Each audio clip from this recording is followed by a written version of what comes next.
Hello बच्चों, कैसे हैं आप सब। भारतीय एजुकेशन जंक्शन में आपका स्वागत है। बच्चों, आज हम इस वीडियो में सॉल्व करने वाले हैं क्वेश्चन नंबर 4, जो कि क्लास 10th मैथमेटिक्स के प्रश्नावली 1.1 में है। ठीक है, तो सबसे पहले इस प्रश्न को हम रीड कर लेते हैं। यूक्लिड विभाजन प्रमेयिका का प्रयोग करके दर्शाइए कि धनात्मक पूर्णांक का वर्ग किसी पूर्णांक m के लिए 3m या 3m प्लस 1 के रूप का होता है। ठीक है, यानी कि यूक्लिड विभाजन प्रमेयिका का प्रयोग करके हमें दर्शाना है, सिद्ध करना है कि कोई भी धनात्मक पूर्णांक, ठीक है, यानी कि किसी भी धनात्मक पूर्णांक का वर्ग 3m या 3m प्लस 1 के रूप का होता है। तो आइए एक बार इसको हम समझ लेते हैं कि जो धनात्मक पूर्णांक होते हैं उनका वर्ग 3m या 3m प्लस 1 के रूप में कैसे होता है। तो इसको हम देख लेते हैं एक बार। यस, ठीक है। तो किसी भी धनात्मक पूर्णांक का वर्ग 3m या 3m प्लस 1 के रूप का होता है। ठीक है, ऐसा प्रश्न में बताया गया है। तो हम कोई भी एक धनात्मक पूर्णांक ले लेते हैं, जैसे कि हमने 2 ले लिया। ठीक है, 2 एक धनात्मक पूर्णांक है, राइट। अब प्रश्न में कहा गया है कि धनात्मक पूर्णांक का वर्ग, तो इसका हम कर लेते हैं वर्ग। 2 का वर्ग कितना होता है? 4। ठीक है, अब ये जो 4 है ये 3m या 3m प्लस 1 के रूप में होता है। ठीक है, तो आइए इसको हम चेक कर लेते हैं। 3m और 3m प्लस 1। अब यहाँ पर 3 क्या है? भाजक है। m क्या है? भागफल है। और 1 क्या है? शेषफल है। ठीक है, ऐसे ही 3 यहाँ पर भाजक है, m भागफल है, और यहाँ पर शेषफल 0 है। ठीक है, इसको हम ऐसे राइट कर सकते हैं। ठीक है ना, यानी कि 4 को हम 3 से विभाजित करेंगे। ठीक है, तो इधर हम करते हैं विभाजित।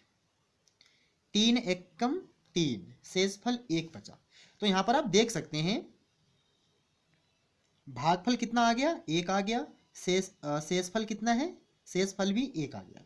ठीक है, तो ये 3m प्लस 1 के रूप में आ गया। ठीक है, यानी कि जब 4 को हम 3 से करते हैं विभाजित तो ये इस रूप में आ गया। 4 बराबर 3, भाजक कितना है? 3 है, भागफल कितना है? 1 है, और शेषफल 1 है, यानी कि ये 3m प्लस 1 के रूप में है ये। ठीक है, यानी कि धनात्मक पूर्णांक 2 का वर्ग यानी कि 4 3m प्लस 1 के रूप में है। आ गया ना। वैसे ही हम कोई दूसरा धनात्मक पूर्णांक लेते हैं। मान लिया कि हमने यहाँ पर 5 ले लिया। 5 एक धनात्मक पूर्णांक है। ठीक है, अब धनात्मक पूर्णांक का वर्ग, तो इसका हम कर लेते हैं वर्ग। तो 5 का वर्ग कितना होता है? 25। और भाजक कितना है? 3 है, तो इसको भी हम 3 से करते हैं विभाजित। 3 अट्ठे 24, 5 में से 4 गया, 1 बचा, 2 में से 2 गया, 0।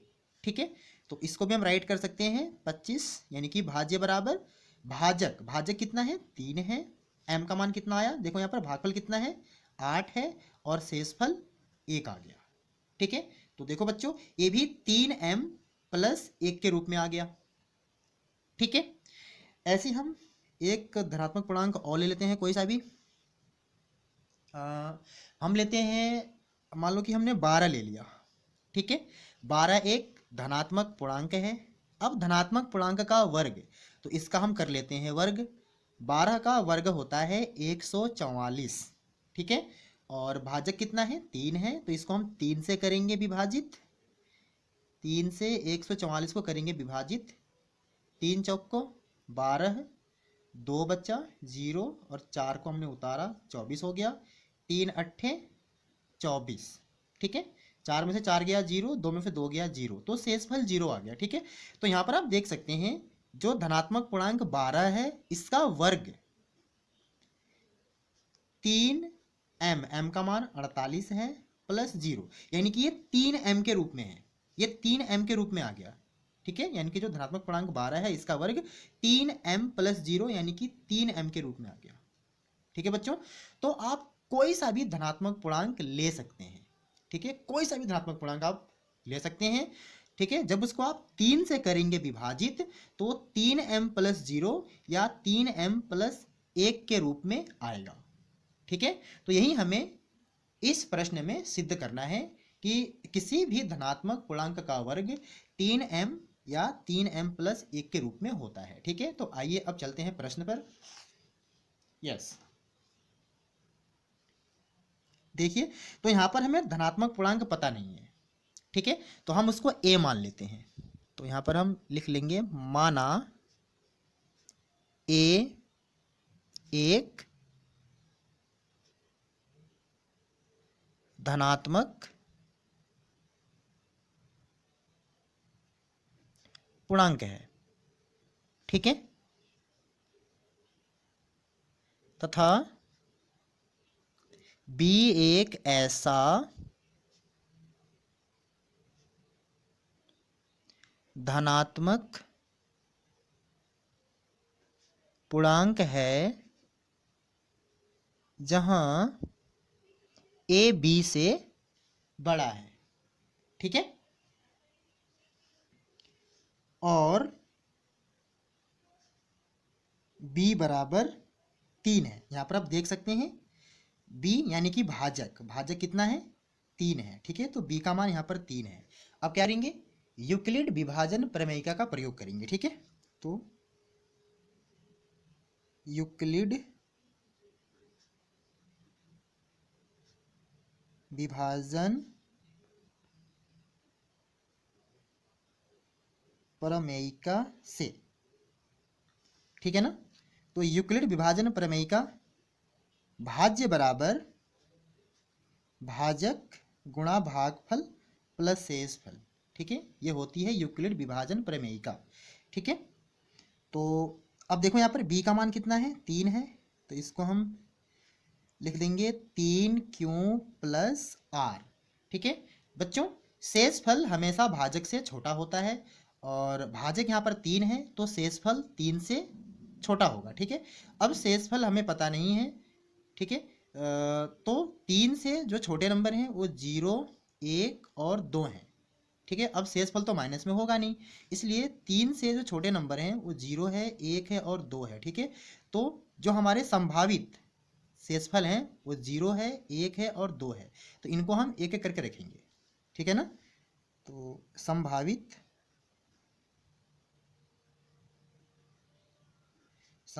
शेषफल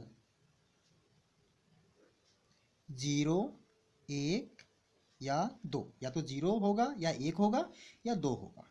ठीक है, तो हम एक एक करके शेषफल के जगह पर इनको रखेंगे। ठीक है ना, तो a बराबर 3q+, अब यहाँ पर शेषफल 0 रखने पर, ठीक है, तो यहाँ पर हम लिख देंगे r बराबर 0 रखने पर। ठीक है, अब धनात्मक पूर्णांक का वर्ग, ठीक है, यानी कि हमें धनात्मक पूर्णांक का वर्ग करना है। ठीक है बच्चों, तो क्या करेंगे, हम a का कर देंगे वर्ग। तो a बराबर 3q+0 है, तो इसका भी हो जाएगा वर्ग। ठीक है, तो 3q+0, अब 0 किसी भी हम संख्या में जोड़ते हैं तो उस संख्या के बराबर ही उत्तर आता है। ठीक है, यानी कि 0 का मतलब होता है कुछ भी नहीं। ठीक है, तो जब इसमें हम 0 जोड़ेंगे 3q में, तो 3q ही आएगा। ठीक है, तो इसका हम कर लेते हैं वर्ग। ठीक है, तो हमें प्राप्त होता है 3 का वर्ग होता है 9, और q का वर्ग q²। ठीक है ना, ये हो गया। अब इसको हम लिख सकते हैं a² बराबर 3 इंटू 3q², इसको हम ऐसा लिख सकते हैं। ठीक है, अगला है, अब हम शेषफल यहाँ पर 1 रखेंगे। a बराबर 3q+1, r बराबर 1 रखने पर।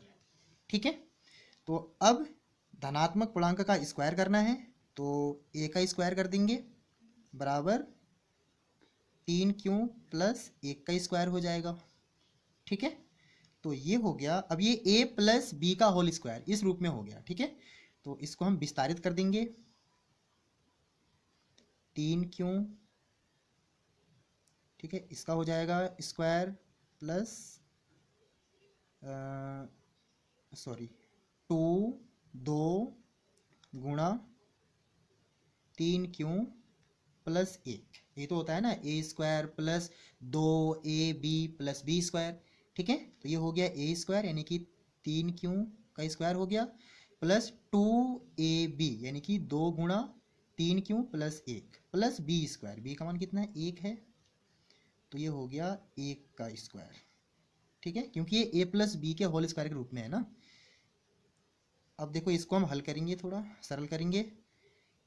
3 तियाँ 9, 3 का स्क्वायर 9 हो गया और ये क्यों स्क्वायर रहेगा प्लस 2 तियाँ 6, 1 कम 6, ये हो गया 6 क्यों प्लस 1 का वर्ग 1 होता है, ठीक है। अब आप देखेंगे यहाँ तक 9 क्यों स्क्वायर प्लस 6 क्यों, यहाँ तक आप देखेंगे तो इसमें 3 कॉमन है यानी कि 3 उभयनिष्ठ है, ठीक है। तो 3 हमने कॉमन कर लिया, यहाँ पर 3 क्यों स्क्वायर बचा प्लस 2 क्यों बचा और प्लस 1। तो बच्चों यहाँ पर आप देखिए ए स्क्वायर को 3 से विभाजित करने पर शेषफल 0 आता है, ठीक है। अगर 3 क्यों स्क्वायर को हम m मान लेते हैं तो ये ए स्क्वायर बराबर 3m प्लस 0 यानी कि 3m के रूप में हो गया, ठीक है। और ऐसे ही यहाँ पर ए स्क्वायर को 3 से विभाजित करने पर शेषफल 1 आता है, ठीक है। यदि हम 3 क्यों स्क्वायर प्लस 2 क्यों को m मान लेते हैं तो ये 3m प्लस 1 के रूप में हो जाता है, ठीक है बच्चों। तो यहाँ पर स्पष्ट हो गया कि यदि हम ए स्क्वायर को यानी कि किसी भी धनात्मक पूर्णांक के स्क्वायर को, वर्ग को अगर हम 3 से विभाजित करते हैं तो वो 3m प्लस 0 या 3m प्लस 1 के रूप का हो जाता है, ठीक है। तो हम यहाँ पर लिखेंगे क्योंकि ए स्क्वायर को 3 से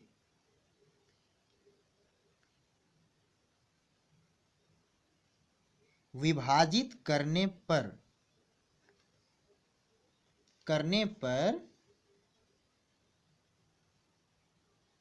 शेषफल 0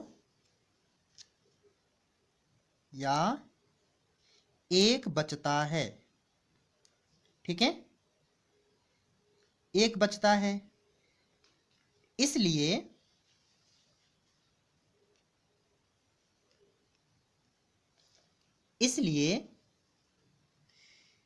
किसी भी धनात्मक पूर्णांक का वर्ग 3m या 3m प्लस 1 के रूप का होता है, ठीक है। तो बच्चों आई होप आप सबको समझ में आ गया होगा। अगर वीडियो अच्छी लगी हो तो लाइक करें, शेयर करें और मेरे चैनल को सब्सक्राइब करें। तो अब मिलते हैं अगली वीडियो में अगले प्रश्न के साथ, ठीक है।